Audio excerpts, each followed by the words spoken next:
we're doing it a little bit different today. I'm using. Okay, let me say this.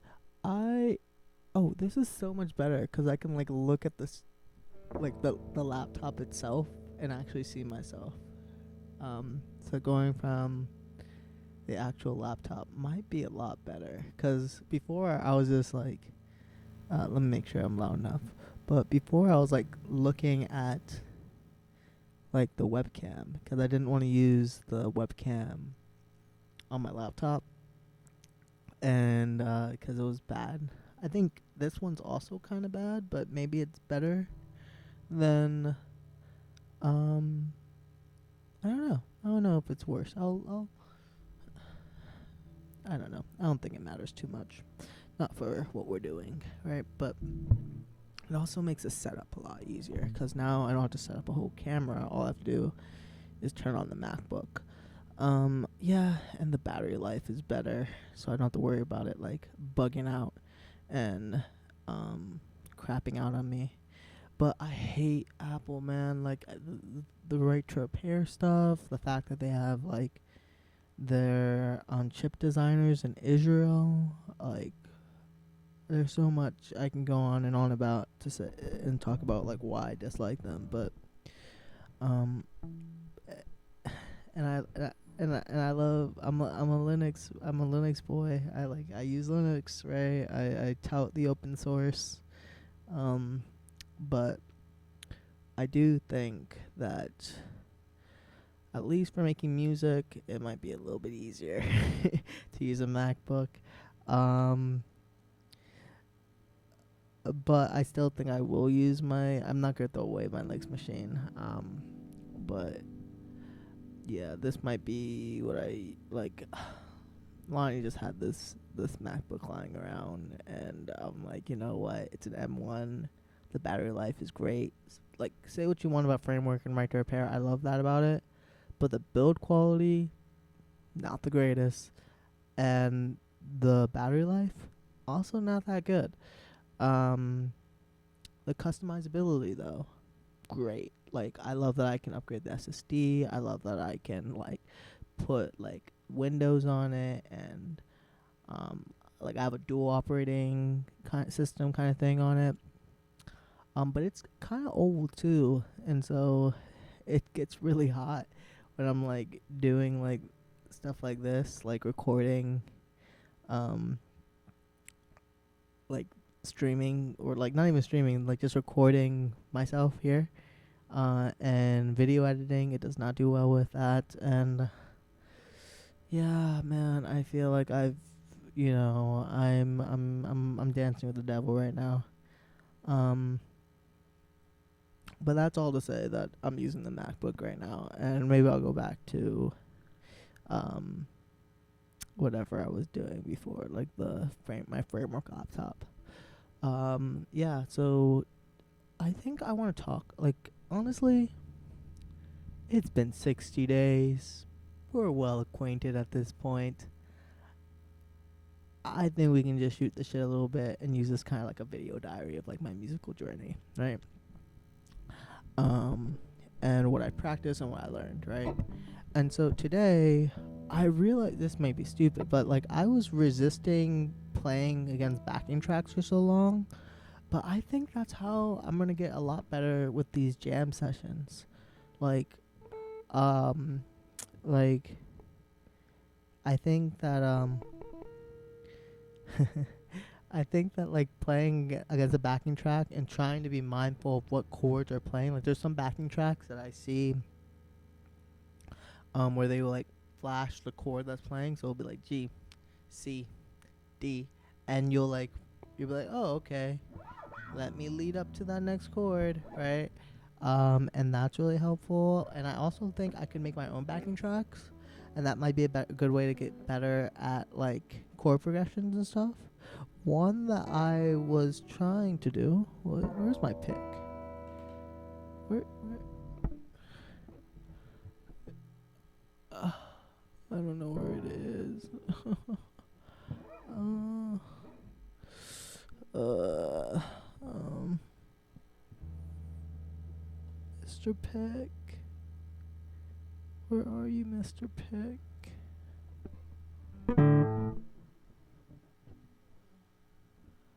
Okay.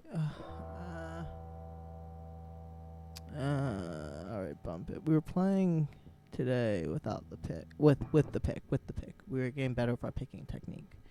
And I would have liked to have played with the pick today, but you know, the powers that be that steals your picks and puts them in between your couch. Oh, in between your couch.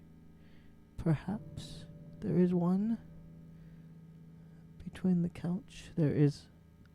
Ew, there's a spoon. Okay. Maybe there's a pick in here. That would be so funny. It would be so funny. Let me see. Come on. Are you? No way. No way. Wait. Oh no, it's just a piece of paper. Wait. One more dig, and then we give up on the pick. Come on, guitar pick. You know what? Let me give it a fair shot. I'm gonna try over here, like that part of the couch. No, we're out of picks. I mean, there probably is one.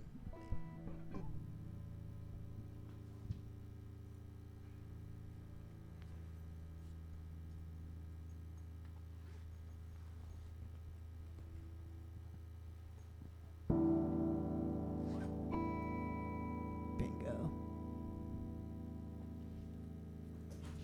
Okay. We got everything we need now. Yeah, I wanted to practice with the pick because I want to get better with the pick. So, boom, bada bing. We got the pick. What else did I notice? Backing tracks, really important to be jamming around with backing tracks. I'm gonna start doing that more often. I think I've been saying I want to get better at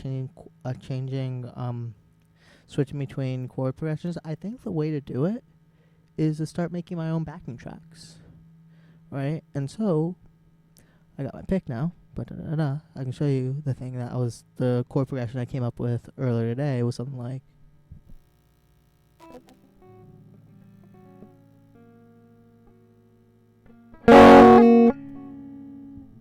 My hearing, god damn, man.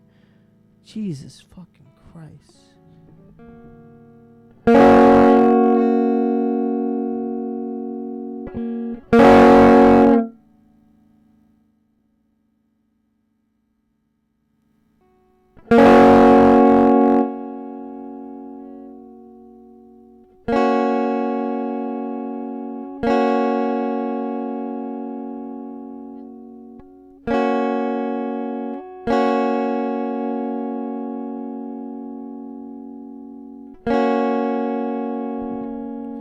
Okay, from my end, that looks really loud.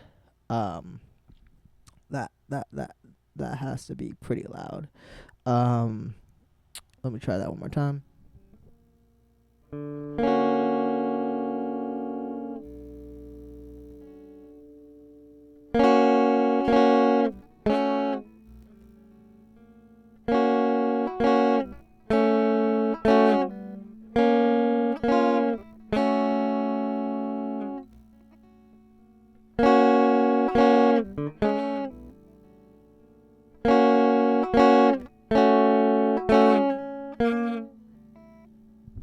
I got this, I swear. I came up with this earlier today.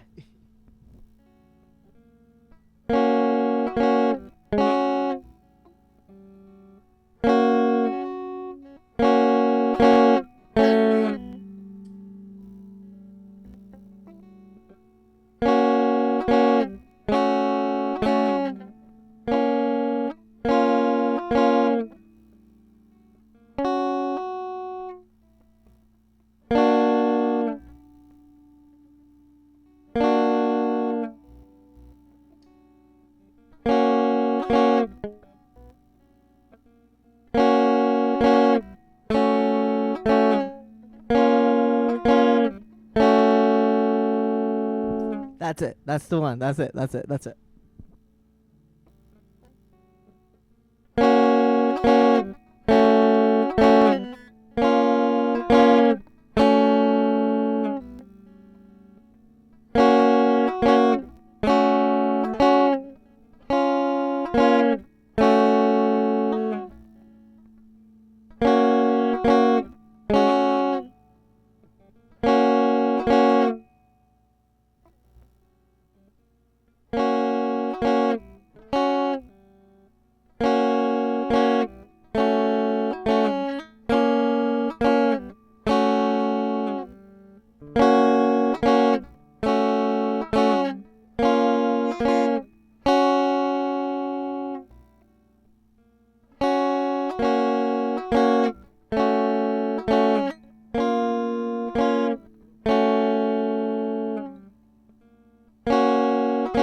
That's the idea of that chord progression.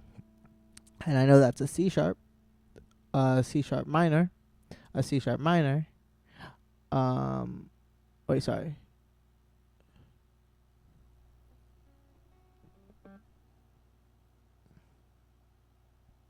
C sharp major. Wait, I wrote this all out.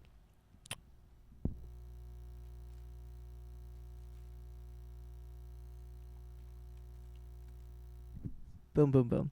Yeah, so the way I found this chord progression is I was noodling around with my triads I was learning, and that one sounded cool. And it is C sharp major, C sharp major, C sharp minor, A sharp minor, and then C sharp minor. And then when I want to get to the resolution, I end on C sharp major. So it's in C sharp major. And I realized what I'm doing here once I figured it out. It was kind of fun to try to figure it out, you know? Yeah, like that was kind of fun. I think the thing that it's doing is we're using a lot of borrowed chords from our parallel minor, right? So we're in C sharp major for sure, because that's like what sounds resolved at the end there. But what we're doing is we're borrowing from the parallel minor, so C sharp minor, and we are using instead of like our yeah, and we're using everything else. That's the and it kind of makes sense after you do that. Like you're borrowing C sharp minor from the parallel minor, and then you do this A sharp minor, right? And that's just the relative minor for C sharp major. Am I right? And that's C sharp. I think so. It has to be. That's the relative minor, right there. So, that's kind of what I'm doing. And it's kind of cool that I know that now, and I can kind of see how I would turn this into a full song. Like, we would arpeggiate around those chords for the root notes, and then we would probably do something with the drums to build the tension until we finally got to that resolution with the C sharp major, and then that boom, that's the whole beat, right?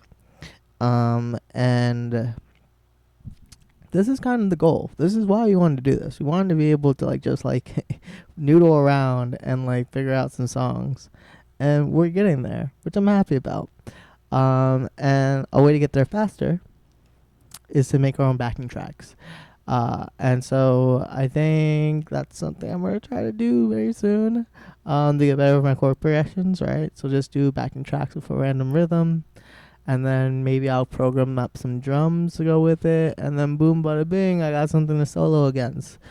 And the reason I was avoiding that is because I kind of felt like that's cheating, right? Because it's like I'm not really showing you what my progress is right now. I'm showing you what my progress is with a backing track. And so do you like my playing or do you like the backing track? But if I make the whole thing, it's not cheating, right? Right? Right? Right? Okay. So that's everything. I've been blabbing for a while now. Oh, also, I think I figured out the question of like how do I combine the engineering with the music.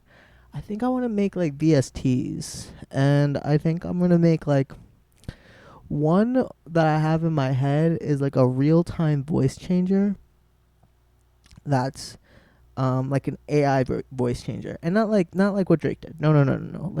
Like I want to make like a custom voice and really understand the math behind how you change your voice, and use that to make my own voice and my own like custom characters that only I have.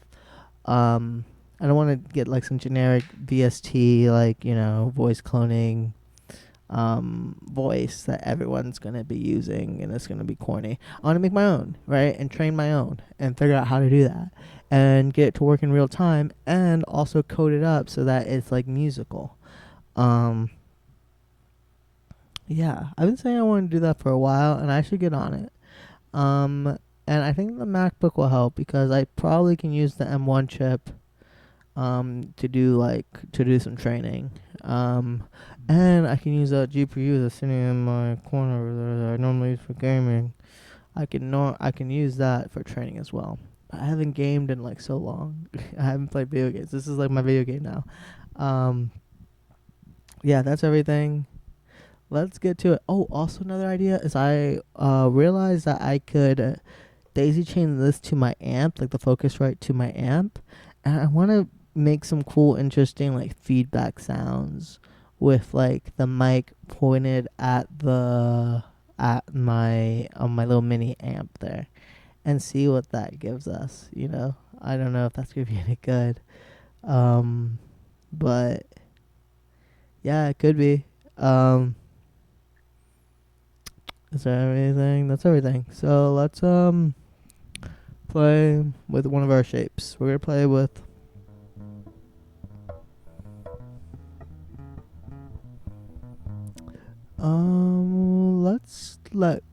let's let it be random, right? Um right, let's give me a random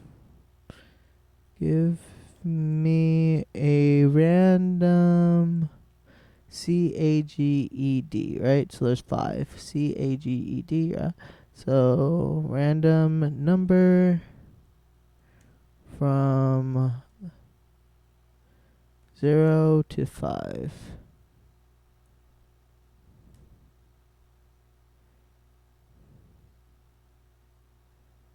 Let me make sure that this actually gives you, okay, yeah, it gives you everything from 0 to 5. Okay, so it includes 1. Let me just make sure it includes 1. Okay, alright, it includes all the numbers. Alright, so let's just generate. Click, click, click. It is 3, so CAG. Alright, we're gonna do G today. The G shape. It's the easy shape, actually. Yeah, that's the easy shape. Okay, let's get to it.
All right, that's good enough for today. Messed up a few times, but hey, we get better every day. And that's it. Bye bye.